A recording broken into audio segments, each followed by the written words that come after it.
All right. I wanted to, we had a very engaging session. I wanted to see if we could open up some discussions and we could engage and connect, share ideas here. If anyone wants to, pose a question or share a comment, I would like to have you raise your hand so the IT specialist and the moderators are able to unmute you, and then we could connect you and share the question. All right.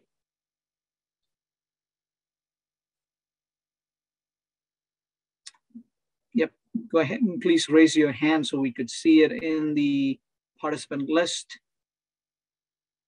Now, some of the, while someone is getting ready to put their hands up, some of the challenges that we're seeing is how the referrals are getting in a timely manner is a lot of work. How soon can they be enrolled? Like there are centers where there's a lot of waiting period. What could be done? So these are some questions that is there. So anyone there with the hands raised? Jesse?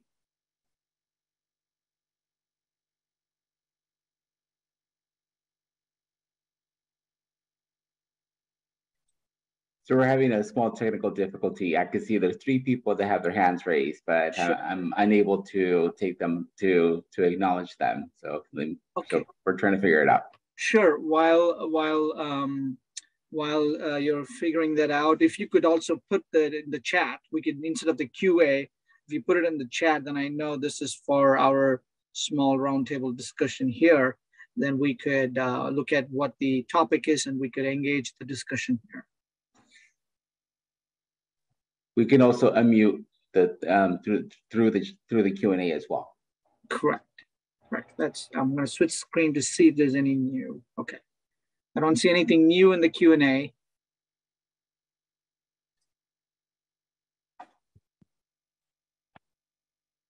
One of the from Karen Louis' presentation, some of the questions is if nurse practitioners and PAs could start referring and supervise the programs. And as many of us know, and I wanted to reiterate that, yes, it has been set for 2024. It was even tabled for 2022 and 2023. But again, as Karen Louis mentioned, it is for the Congress to prepone that. So those decisions are still evolving. So for the known fact is it's tabled for 2024. But if anything happens sooner, I think the organizations that are representing that the Hill are going to bring that to us when that changes happen, if it is preponed. Yes, Christina, go ahead. Oh, no, I'm good, thank you. Okay, great, I see your hand raised, okay. And for those patients who are in the hospital, okay. Elizabeth, go ahead. I'm gonna see if I can unmute you. I couldn't unmute you from my end. Let's see, Mario or Jesse able to unmute? So yeah, so when you raise your hand, we're able to ask you to unmute. So once we do that, then you're able then to click on your microphone button and unmute yourself and speak. Okay. Great, thank you. Now, Elizabeth, you want to try, see if it works?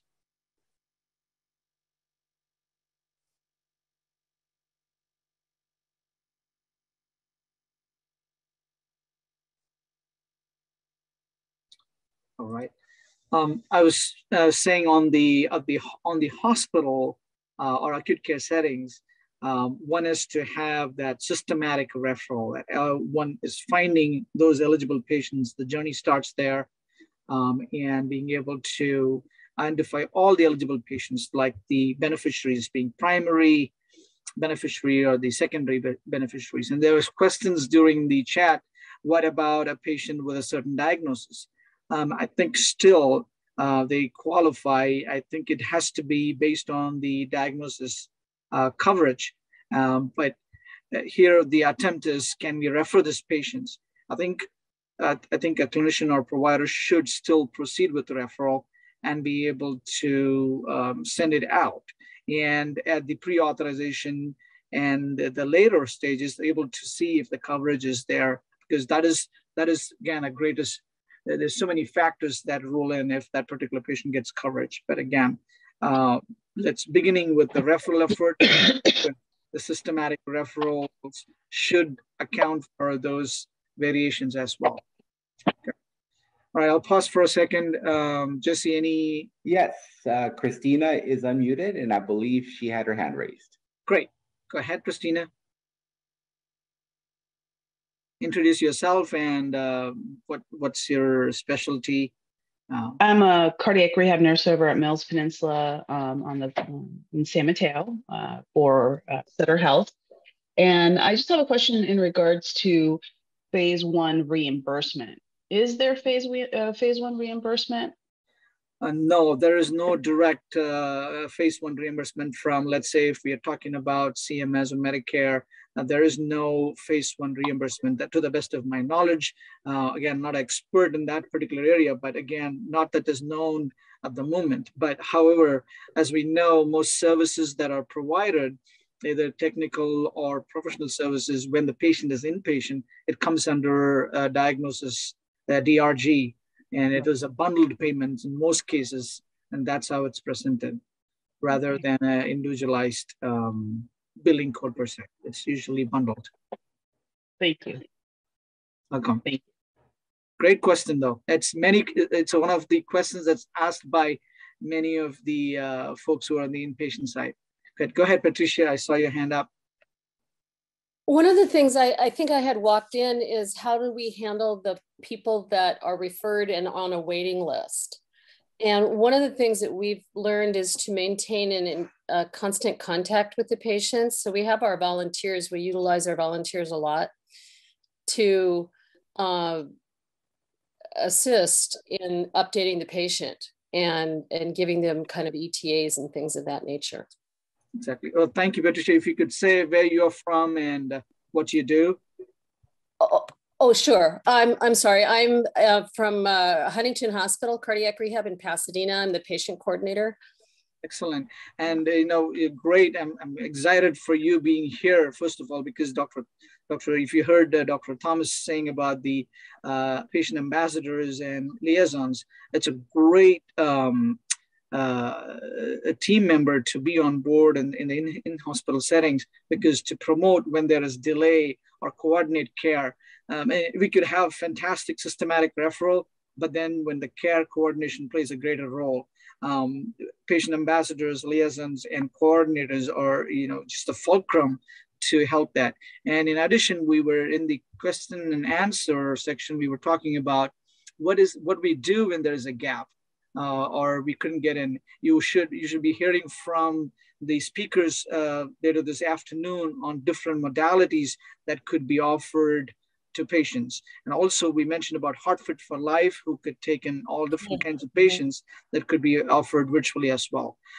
Before I go to the next question, Karen, if you are on, yes, Robin, I see you. Before I hand it off to Robin, Karen, are you able to answer the question that was previously asked about the all diagnosis coverage or inpatient cardiac rehabilitation, if that's being covered or billable? Okay, perhaps Karen has stepped away. I'm gonna say, Robin, could you answer?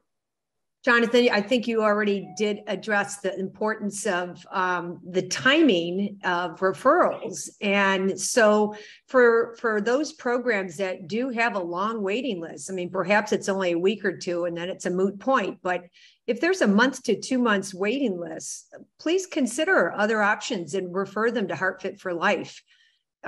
We don't have a waiting list. And we have the online option. Yes, in fact, very thankful to Robin Meadows and her team, because anytime I have a complex patient, again, here's my case scenario. I have a patient who lives elsewhere but lives here, or who would like to come here or lives elsewhere, vice versa, or a patient who went to Canada. I said, I want to still have this. So I said, well, here is your Canada location. Here is our Palo Alto location. No matter where you are in the world, you can connect. So always I said, sometimes I find myself referring to 2, 3 or more centers so that a patient, wherever they go, cardiac rehab follows them. So kind of think of certain scenarios for your locations that a patient prefers, and it's easy because we don't want to burden them with having to drive somewhere or make it burdensome. Heart Fit for Life could be a bridge. Jonathan, I think we have to take a pause, even though I'm sure that we could do this and learn a lot more. It's 12:16 now, so I think we should probably get back to our schedule. Yes, thank you, Dr. Kandawal. I'm going to mute. Okay, thank you, Jonathan. Okay, so hopefully everybody has had a chance to get up, stretch, grab a heart healthy snack. And next, I'd like to ask Cindy Lamandola if she is able to turn on her camera. And it is really a privilege to introduce her. She is a nurse practitioner at Stanford, as well as a research nurse manager here. Her career focus has been on cardiovascular disease and type 2 diabetes. Her research focus is in insulin resistance and its relationship to cardiovascular disease and lipid abnormalities. Cindy has been involved in cardiac nursing and rehabilitation, primary and secondary prevention for most of her career. She is a founding member and current board member, fellow, and past president of the PCNA group, and she is a member and fellow of the American Heart Association. She is also just a wealth of knowledge, and I am looking forward to her talk on secondary prevention and the benefits of cardiac rehab. Cindy, I can see you. If you can turn the lights a little bit more, it would be a little bit more clear to see you a little bit better.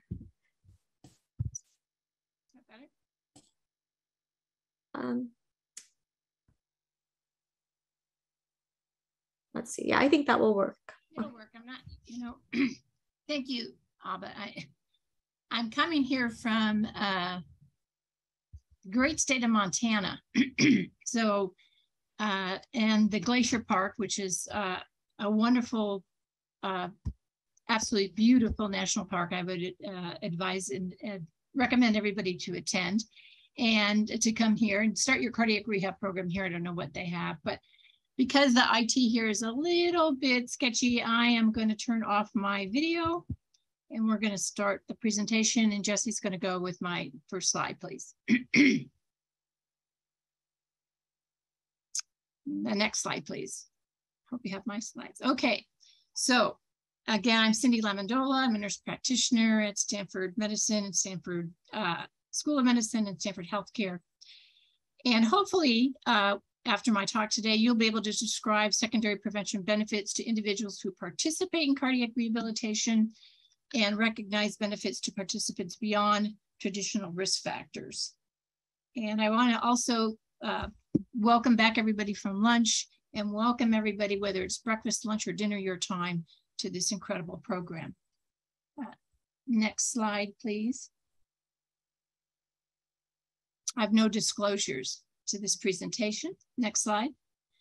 So we've heard a lot already from this great program about cardiac rehab, and it has been a long time coming. But even longer than that, in 1772, William Heberden described a patient with angina pectoris who set himself a task of sawing wood for half an hour every day and was nearly cured. So while exercise is not the only component of cardiac rehabilitation, it was initially, as we know, the major focus, but now we know the benefits are many beyond fitness. Next slide, please. I like this, these objectives, and just due to time, I won't go through all my resources, but you can you can see them now and at the end of the session when you get the slides.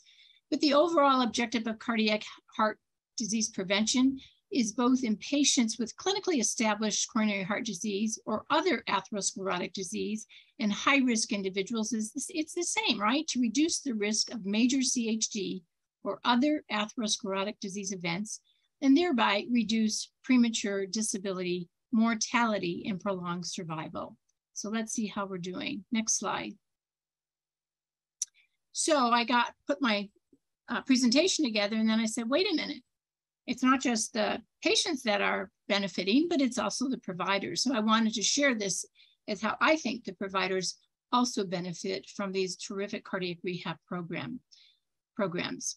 So first with lipid control, we know that the staff always reviews the patient's lipid profiles, what their LDL goals are, what their triglyceride goals are, and then they help them get to goal by diet, exercise, and weight loss. Another positive is blood pressure control. And especially in this day of virtual visits, I'm always a little concerned, are my patients checking their blood pressure at home properly? You know, so I have this ability now to check with my team with the the cardiac rehab, and they can check blood pressures before, during, or after class, depending on the patient's needs. Also, I can call and say, look, I just put my patient on a new medication. Can you please monitor my patient and let me know? Are they getting lightheaded? Do they need some readjustment? You've heard great information about dietary education. They also help participants develop appropriate goals for weight loss and weight management. We know that diabetes and cardiovascular disease are tightly connected. And again, there's dietary education. They offer exercise. They can check glucoses before and after class. They can let us know, hey, you know, your patient's getting really low blood sugars after class. Maybe we need to make some adjustments. For smoking cessation, there's nothing better in terms of social support from the group in cardiac rehab. And behavior modification methods can be applied, and hopefully you can have a successful person. And then last but not least, and someone touched a little bit about medications and adherence.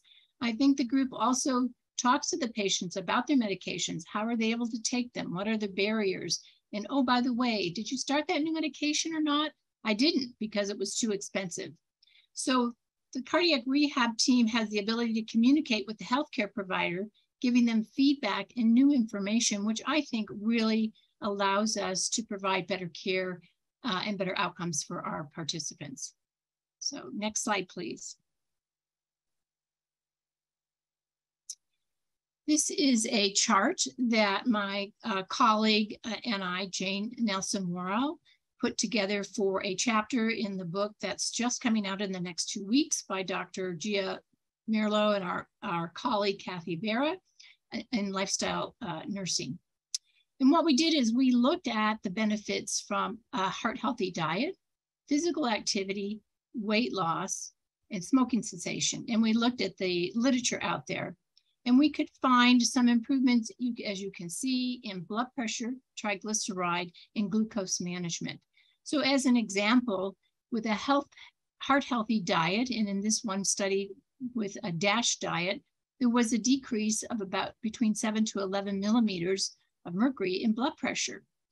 And there was definite improvement with a decrease in carbohydrates. It depended on what your baseline was and how well you did with your diet, but it could be up to 70%. And of course, with medical nutrition therapy, there was a decrease in glucose and a great decrease in hemoglobin A1C. In terms of physical activity, with physical activity of 150 minutes per week or more, or 75 minutes per week of vigorous activity, again, a nice reduction in systolic blood pressure, a decrease in triglycerides, and a reduction in glucose, again, depending on activity, intensity, and time. And then the same with just a small amount of weight loss, 5% of your initial weight, you get systolic blood pressure lowering of 6 to 11 millimeters, a 10 to 20% decrease in triglycerides, and a decrease in glucose. We could not find a lot of literature that says specifically the reductions in blood pressure, triglyceride, and glucose, but we found that we saw that it was improved. So again, although I don't think we need to tout the benefits anymore, but maybe we do to people that aren't referring or to our patients who aren't attending, but clearly you can see the benefits on cardiovascular risk are great.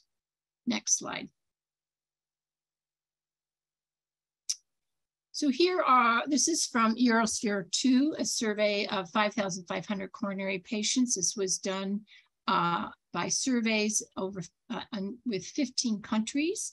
And they were looking at the benefits of, if all of these controls do happen in cardiac rehab, do the patients who attend cardiac rehab do better, or do the patients who do not do better? And although it seems very obvious to us, we know what the answer is going to be. They also found, like for the blood pressure control, about 51% of the patients who reported participating in cardiac rehab program achieved their blood pressure control compared to 49% who did not. And then when they adjust for center, diagnostics category, gender, and age, it's still similar, 50% versus 48%. Again, there was a wide range and variation of who attended the cardiac rehab programs in these 15 countries, how many were male, how many were female, etc. But we still found benefit in actually all risk factors. So we see that obviously there's also great change in reaching cholesterol goal, which was higher in the people attending cardiac rehab, 45%, compared to 39% in the non-cardiac rehab group. And on those on lipid-lowering medications, the proportion of patients reaching cholesterol goal was also significantly higher, 52% compared to 50%. So right here we see, just by attending, your risk factors are getting under better control and you're going to have better outcomes. Next slide, please. This is a very important paper that's already been referred to. And I was thinking when my time was up to talk, I thought, well, as Dr. Thomas said, repetition is good for everybody. And so you're going to hear some of the studies that were presented earlier. But we know the benefits of cardiac rehabilitation are numerous and substantial.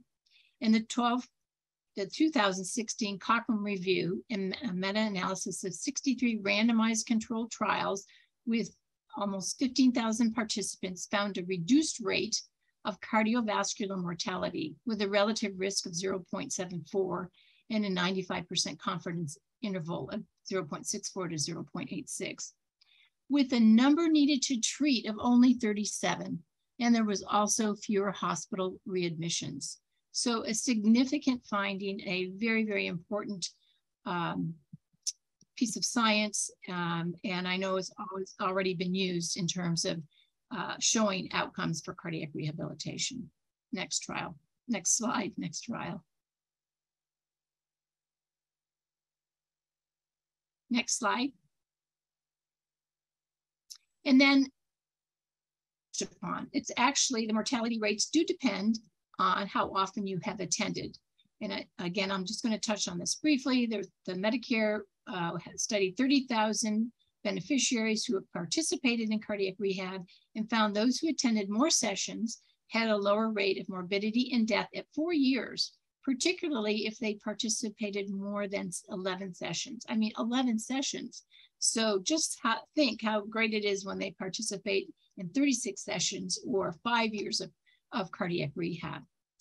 So I'm just going to go to the bottom after adjustment. Each individual 6 sessions was associated with a 6% reduction in mortality, and the curves continue to separate up to 4 years. So cardiovascular mortality for sure definitely is proven to be reduced in those people who attend cardiac rehab versus those who don't. Next slide, please. Next slide, please. What about overall mortality improved?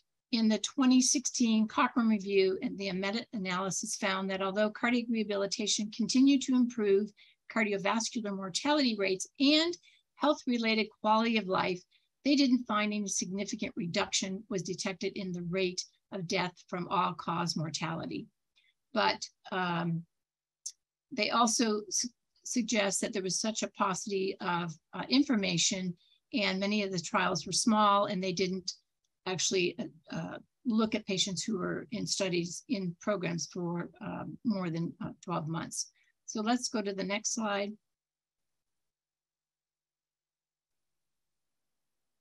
So in a large cohort with more than 73,000 patients who had undergone cardiac rehabilitation, they found a relative reduction in mortality rate of 58% at 1 year and 21 to 34% at 5 years. And again, with elderly women gaining the most benefit. And I think Randy talked about this. And I know you're going to hear a little bit more about heart failure in the next several talks. And I know Randy also talked about heart failure action, as did Barbara, so we'll skip that. So regardless of the precise reduction in all-cause mortality, the cardiovascular and health quality outcomes of cardiac rehabilitation clearly indicate benefit. And then, of course, we need more trials to look at all-cause mortality. Next slide, please. And this is one more trial that looked at 9,000 patients from 48 trials of cardiac rehabilitation. This shows that the effect on total mortality was independent of the coronary heart disease diagnosis, could be MI, could be post revascularization or angina, or the type of cardiac rehabilitation. But definitely the cardiac rehab showed that a structured service compared to usual care was associated with a reduction in all-cause mortality with the odds ratio of 0.80 with a 95% confidence interval. Next slide, please.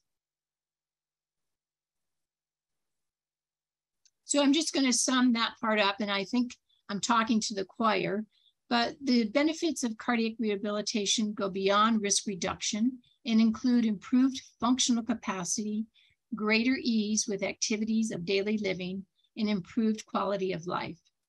Patients receive structure and support from the management team and other participants, which may provide an additional layer of friendship and psychosocial support for making lifestyle changes. And I just want to emphasize that, Layden, we've heard a little bit about that, but that extra layer of friendship and psychosocial support goes a long way to benefiting our patients. Next slide, please. So here are a couple quotes from a couple different, two different patients from two different programs. You all have a special place in my heart from the beginning of my rehab. You were also understanding and supportive to this person who was not only trying to recover from a heart problem, but also from a bout of depression, which we heard about earlier. I think I broke down crying in the office that day.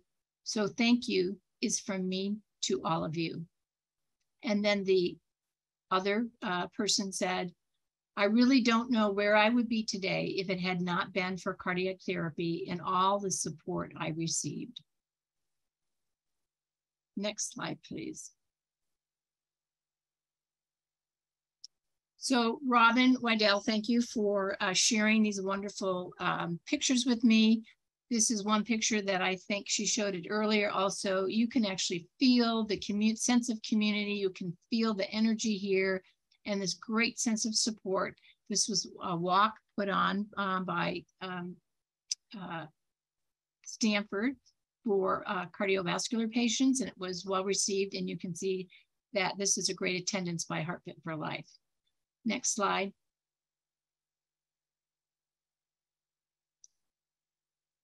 And I also think that people that are working together and they're socializing together are often interested in trying out different things. And this is a drumming class. And then the next slide. And also having fun. So no matter what age you were, young to old, everyone dressed up for Halloween and they had a little party and they had a lot of fun. So I just want to end up with one more slide. My last slide, please. Thank you. Okay, this actually, oops, this, sorry, this is the reference is updated on the slides that will be given to you. So this is the WHO definition of cardiac rehabilitation. The rehabilitation of cardiac patients in the sum of activities. Oops, tummy myself. The rehabilitation of cardiac patients is the sum of activities required to influence favorably the underlying cause of the disease, as well as the best possible physical, mental, and social conditions so that they may, by their own efforts, preserve or resume when lost as normal a place as possible in the community. Rehabilitation cannot be regarded as an isolated form of therapy, but must be integrated with the whole treatment of which it forms only one facet. And this actually is the World Health Organization definition from cardiac rehabilitation, but from 1993. It was updated from 1969 to 1993. So thanks for your attention. I know we're short on time, so if there's any questions, I'll address those in the chat. Thank you.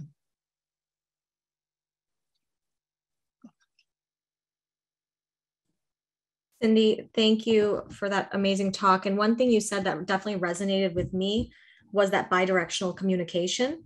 And I think that, you know, we as providers also gain a lot from cardiac rehab in terms of information from our patients. So we need to remember that. And next up, I am very honored and excited to introduce a dear colleague and friend, Dr. Jennifer Tremmel. She is unique. Oh, sorry. Is there a comment? All right. She is unique in many ways.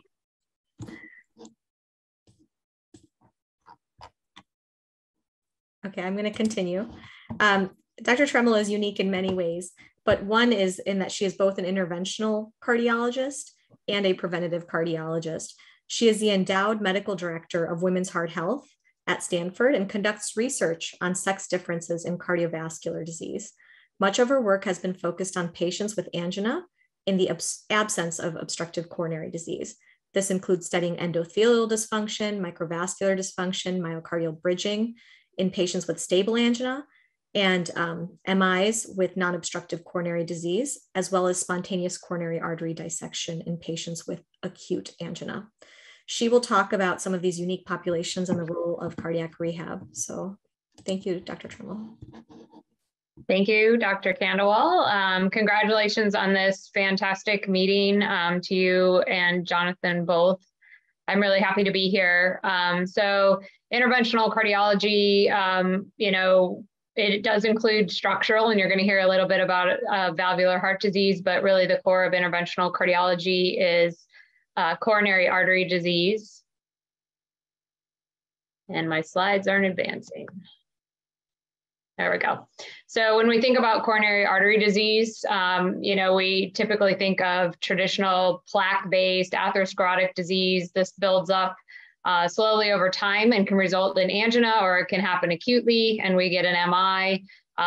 This is straightforward for us. They come to the cath lab, we put in a stent. If needed, they go to bypass surgery, and then they get referred for cardiac rehab. And it's kind of the standard way of doing things. And if you look at any picture on Google about coronary artery disease, it only happens in old white men in the United States. But in fact, there's a whole other population of people we need to think about. So sex differences in coronary artery disease. Why do we think about old white men? Well, they actually are the ones who will have more atherosclerotic coronary disease. They'll come in with more MI, they're going to get more stents, more bypass surgery. So it's appropriate that we've thought about that population. Things have gotten skewed, however, and we don't always think about women. And there's been some talk about this, of these disparities that we see. And it's not just women. We also know our minority population has disparities as well. So when women come in with coronary artery disease, they're slower to receive treatment for an MI. So they're actually slower out in the field with EMS. They're slower to get diagnosed in the ER. They're less likely to actually go to the cath lab and get cardiac catheterization. When we do take them to the cath lab, they're more likely to have bleeding and vascular complications. And then ultimately, they're less likely to receive guideline-based medical therapy, which includes cardiac rehab. And this is particularly in young women. And so this is a real issue. What is the result? Well, women are more likely to die from their heart attack than men. And what we've seen is this really concerning trend that it's particularly in young women that we're seeing more deaths compared to their male counterparts. So across all presentations as well, we see something striking, which is that women are less likely to have regular old atherosclerotic disease. And in fact, they're more likely to have very normal appearing coronary arteries. And this can be in patients with stable angina all the way to patients presenting with MI. The coronaries look normal. So in addition to kind of transforming the way we think about cardiac rehab, which is what we're doing today, we need to transform the way we think about coronary artery disease. So again, traditionally, we think atherosclerosis, plaque, and if patients come in with stable symptoms, then this is your traditional stable ischemic heart disease. They may have a high-grade blockage. They may have a chronic total occlusion. If they come in unstable or with an MI, this is ACS or acute coronary syndrome, MI, right? We know what to do with this. We fix it. We move on. So what we also need to be thinking about are, what about these people that are coming in with stable symptoms or an MI, but they don't have obstructive disease? So those that have stable symptoms fall now under this heading of ANOCA or INOCA. So this is angina and normal coronary arteries, or INOCA, which is ischemia and normal coronary arteries. And then if they're coming in with unstable symptoms or an MI, this is now called MINOCA, so MI and normal coronary arteries. ANOCA used to be called Syndrome X. This was a long time ago, and it was because we didn't really know what was going on. So we said Syndrome X, but we actually now know several things that are causing this syndrome, and so we don't call it that anymore. MINOCA, traditionally, we do an angiogram when they come in with an MI. Everything looks great. We say, you're fine. And then they go about their way. But in fact, I'll show you some data. These patients are not fine. They do have a worse prognosis. So we'll start with ANOCA or INOCA. So again, these are patients who have angina, but they don't have any coronary blockages. Used to be called Syndrome X, but what we've learned over time is that there are several diagnoses that can be causing this. And so what we do is we do invasive testing in these patients. We've been doing this for 15 years now at Stanford, and we look for particular diagnoses, including endothelial dysfunction or vasospasm, microvascular dysfunction, and myocardial bridging. So what are these? So endothelial dysfunction or spasm is when the artery constricts when it should dilate. So there's dysfunction of the endothelial cells or the cells that line the artery. And we can test for this in the cath lab, giving acetylcholine right down into the coronary artery. A normal response to acetylcholine is what you see here. So at baseline on the left, the artery has no blockages. And on the right, we've given acetylcholine. It's actually dilated in response to that. That's normal. We would expect if you start to exercise or you get emotionally stressed, your artery should actually dilate so you get more blood flow to your heart. So what happens when we see endothelial dysfunction? So on the left, no blockages, we give acetylcholine, and now you see very diffuse vasoconstriction of the coronary artery. So you can imagine these patients when they're emotionally stressed or physically exerting themselves, this is what their artery is doing. This is why they don't feel well. A second diagnosis is microvascular dysfunction. And so this is when the small vessels don't work well, right? So all these large vessels lead to small vessels and ultimately feed the heart muscle. And in these small vessels, you can get spasm, just like what I showed in the large vessels. You can also get structural abnormalities where these vessels are actually disappearing. They're not working well, and this can lead to dysfunction. So I don't have any fancy pictures to show here, but what we do is we use a wire, we put it down in the heart artery, and it's a special wire that measures pressure and flow and can tell us about the resistance in the microvascular bed. And we can determine if patients have normal flow and resistance in this bed or not. And a normal artery, again, if you're exercising or emotionally stressed, these small vessels should just relax and let more blood flow go in. But if you have high resistance in that vascular bed, then the opposite is occurring. You're not getting enough flow, and this can cause ischemia. So myocardial bridging is another thing that we see. So normally the coronary artery sits on top of the heart muscle. And in myocardial bridging, a portion of the artery is actually buried under heart muscle, and so is getting squeezed every time the heart beats. This is normally not a problem because the heart is actually feeding itself during relaxation, but in fact, a lot of these bridges are still squeezing when the artery is actually trying to supply blood to the heart muscle and can cause chest pain. So here, again, we have specialized things in the cath lab to make this diagnosis. We have intravascular imaging, which will show us that the artery is dilating and constricting, and we can also see this halo that you can see with those red dots, that's actually the myocardium sitting over the heart artery. These bridges are very common, and in a lot of patients, they don't cause any problems at all.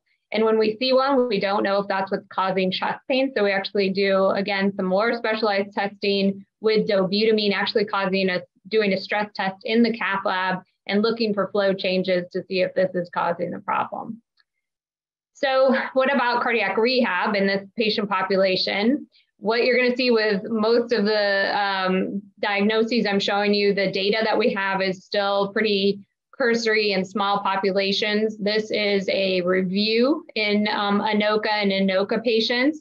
So this was 8 trials or 8 studies, 4 of them randomized trials, only a couple hundred patients, but showed that in this patient population, there's multiple benefits from cardiac rehab, not surprising. So typically for these patients, we have certain medications that we would give them. They should be exercising, and all of the other things, good diet, stress management, are important to treating them.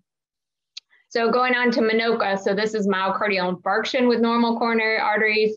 This accounts for about 6% of all the acute MIs we see, and it's at least 3 times more common in women than men. MINOCA is simply a working diagnosis that doesn't really tell you much, except they had a myocardial infarction and their arteries look normal. There's actually multiple etiologies again, and it's our job as the providers to try to figure out what was your diagnosis, because that does modify what kind of treatment we give these patients. As I said, this is not a you're just fine sort of diagnosis. The prognosis is not quite as bad as patients who have traditional obstructive disease, but it's still in 1 year, 4.7% for all-cause mortality. And this really isn't trivial, particularly considering that these patients tend to be younger and have fewer comorbidities than those with traditional coronary disease. So what are the underlying causes of MINOCA? Well, there are many. Microvascular dysfunction and spasm are 2 things that I just talked about, and they can actually be causes of myocardial infarction in addition to simply causing chronic angina. Plaque disruption is kind of the biggest one that we think about, and I'll show you that. SCAD is another one. And then in fact, it's not always a coronary problem. It can be a myocardial problem or heart muscle problem with myocarditis or Takotsubo, which I'll also tell you about. So MINOCA, actually almost about half of these patients, what we'll see is plaque disruption in some form, with most of them being a plaque rupture, which is what we usually think of in atherosclerotic disease, and then 25% of them being a plaque erosion, where they basically have denuded plaque that's shedding microemboli into the small vessels. Interestingly, these plaques are not big enough for us to see on angiography. That's why we're missing them. So they're there, we just can't see them. And so if we just do an angiogram, we're going to miss this diagnosis. We're not going to be able to tell patients, gosh, you actually had a plaque rupture, which makes your prognosis poorer. So in 45% of these patients, you will see literally nothing. You cannot see this plaque. Sometimes these plaques are actually at places where there's some narrowing, and sometimes it's actually at the places where there's not as much narrowing as other places. So this requires intravascular imaging to actually see these plaques. So at Stanford and places around the country, we're increasingly doing 3-vessel intravascular imaging, meaning we look into all the major vessels trying to find this plaque that we can't see on angiography alone. If you look at MINOCA and cardiac rehab, there's a couple of studies. This one is out of China, and they did home-based cardiac rehab in patients. About half of these patients were men, and half of them were men. And what you can see here is that the all-cause mortality is borderline reduced in these patients, and then there's a significant reduction in MACE. And particularly the MACE reduction was due to reinfarction that was non-fatal, as well as rehospitalization. And these sorts of things are really important in these populations because these patients have a lot of rehospitalization. They have a lot of times they're going to the ER because they keep getting chest pain. They're concerned. Nobody can really tell them what happened with them. And so getting them to cardiac rehab may reduce kind of this extra testing, extra going to hospitals when they don't need to. The next thing to talk about is Takotsubo. I think a lot of people have heard about this one at this point. It was kind of popularized by the name broken heart syndrome. This, again, the coronary arteries look perfectly fine, and this is a myocardial problem with the heart muscle. So at the top, probably right where you guys are seeing it, you can see on a left ventriculogram that normally if we inject dye into the left ventricular chamber, the whole heart comes in and then relaxes normally. And what we see with Takotsubo is that there's this differential in terms of where the heart comes in and where it doesn't. And so there's actually hyperkinesis at the base, and then it's not contracting down at the apex. And the name Takotsubo, as most people know now, comes from the Japanese word for octopus catcher, which looks like what we see on this left ventriculogram. And this plot, which I'm sure you guys use on a daily basis, is when you get an octopus in there, it actually can't get out. But that has nothing to do with this heart problem. So these patients typically are, again, women, about 90% women, postmenopausal women, and this is usually brought on by an extreme emotional stress, and it is reversible. So within about a week, the heart will go back to normal, but it can recur. And so question is cardiac rehab valuable in these patients? So here's a single center study out of Massachusetts, 590 patients, 84% women. And this was just an observational study. They went back and looked, and what they found was that only 35% of their Takotsubo patients underwent cardiac rehab, got a referral for cardiac rehab in the hospital. And a predictor of actually getting that referral was that if you had a cardiac cath. And this was compared to 70% of their traditional coronary disease patients getting referred. 14% only enrolled ultimately in cardiac rehab and attended at least one session. Again, those that got a cardiac cath or received this inpatient evaluation initially were more likely to go, again, compared to 50% of their patients with traditional disease. And ultimately, only 27% completed the program. So we have a long ways to go with Takotsubo. They did find that it resulted in significant increase in their functional exercise capacity. And there are a lot of theoretical benefits here because it's thought that a lot of this is a neurohormonal response to stress, that patients have this huge release of catecholamines that are affecting the heart muscle and causing this. And so if we can kind of improve that through exercise as well as things like depression, that seems that it should be beneficial. The last thing I want to go through with here is SCAD. So SCAD is spontaneous coronary artery dissection. This again is predominantly women, and it's predominantly younger women with no cardiac risk factors. So not always the people that we think about when we think of coronary artery disease. The coronary artery has multiple layers, and what happens in this disorder is that there is a tear in one layer or spontaneous bleeding within the layers.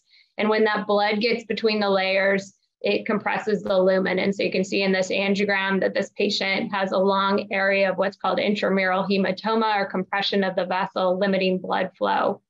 This is an acute presentation. They come in as a myocardial infarction.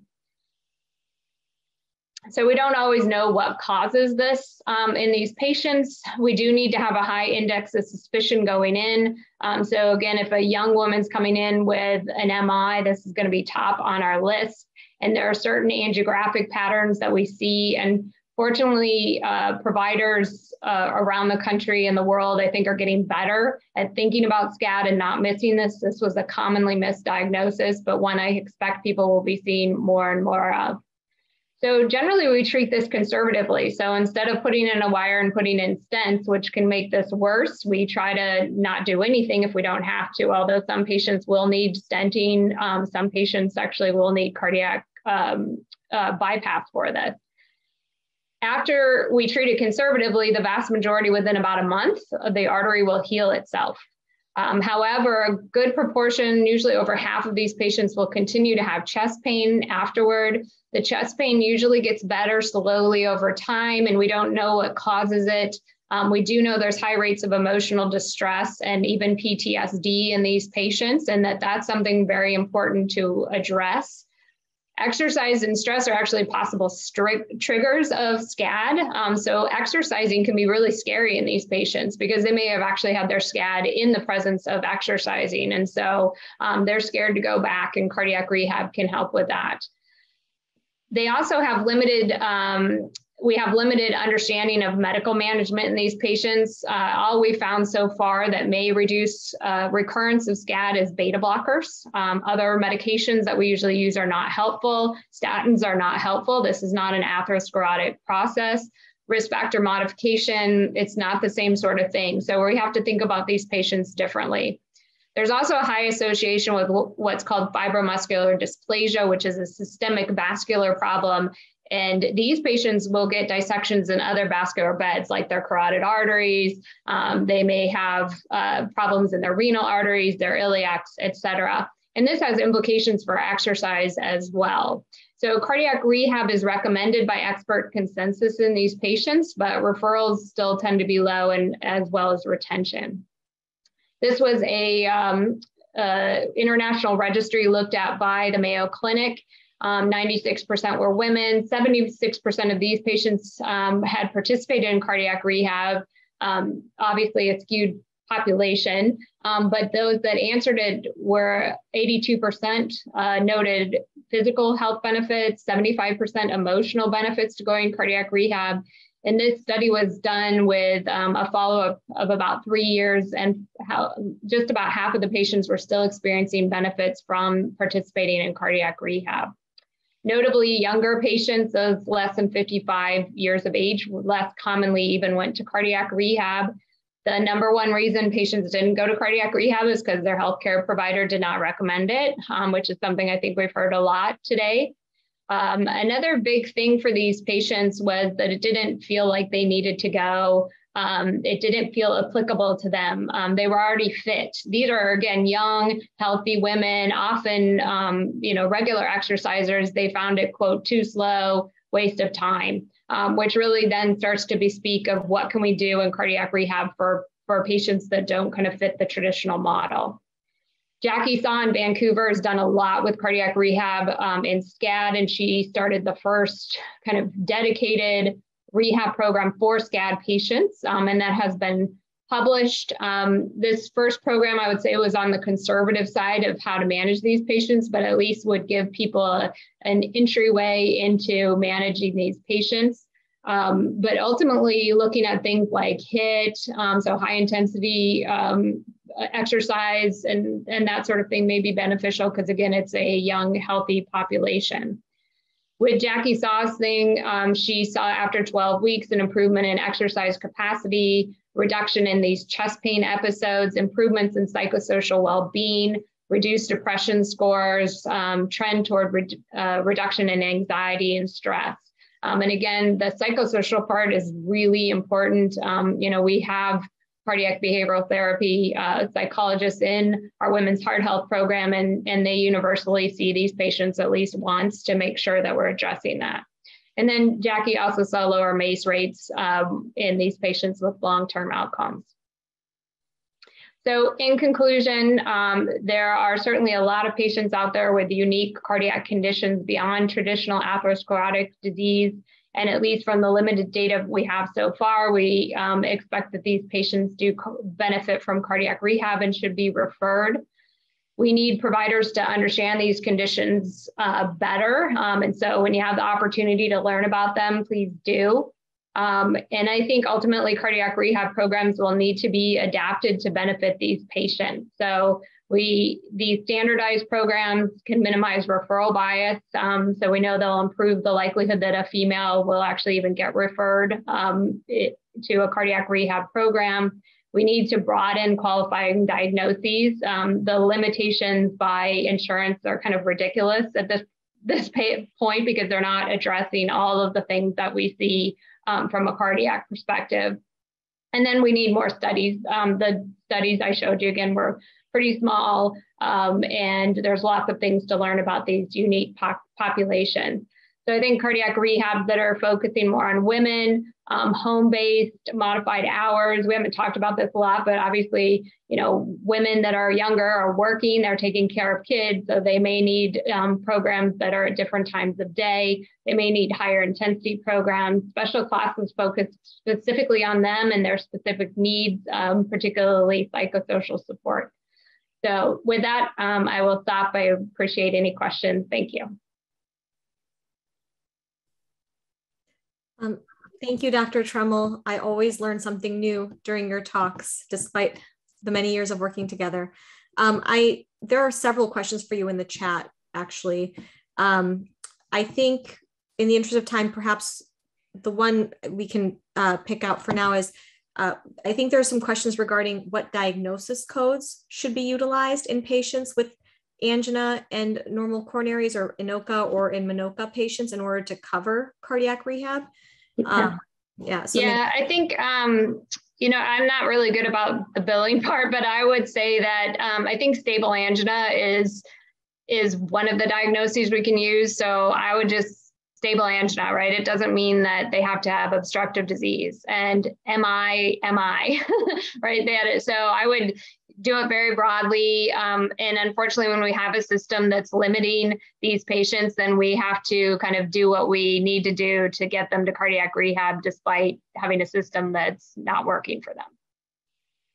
That's great. And then, I think your point regarding kind of the alarming trend of younger women with heart disease and having death from heart disease is concerning. Are there any specific recommendations you can make? We have a lot of cardiac rehab centers on the call today to try to make sure maybe one step that they can take to make the program more useful for that group. Yeah, I think, this is an evolution, and we worked with our local cardiac rehab, and I try to tell patients ahead of time, cardiac rehab's not going to, the people aren't going to look like you, right? And so it's important to kind of prepare the patient ahead of time and say, you really need to be there, even though you may not see yourself there.